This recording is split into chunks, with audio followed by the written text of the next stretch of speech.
Hi everyone, my name is Professor Vandusky-Allen and I am a political science professor at Boise State University.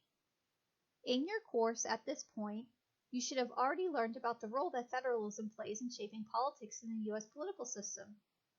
Often in American politics, liberals and conservatives debate about how much money the U.S. federal government should be spending on government programs. Conservatives tend to argue that the federal government should reduce how much it spends on programs. In this video, I am going to review data on U.S. federal government spending over time from the Federal Reserve Bank in St. Louis.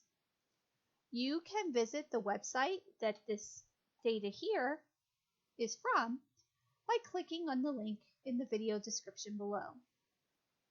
In this graph, U.S. federal government spending as a percentage of GDP is plotted over time. GDP is an economic measure that is meant to capture the size and health of a country's economy. We plot spending as a percentage of GDP because it gives us an idea of how much the U.S. is spending based on its potential resource base.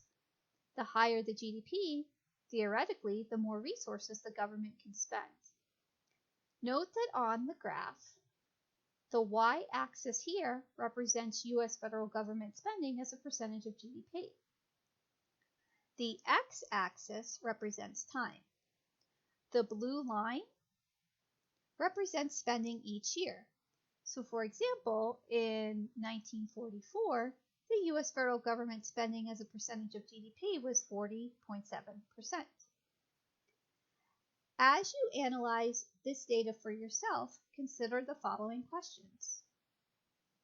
Has U.S. federal government spending increased over time?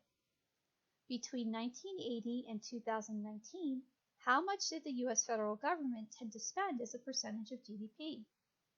Do you notice any unusual spikes in the data? If so, why were there shifts in spending? What do you think this means for U.S. federal government spending in 2020?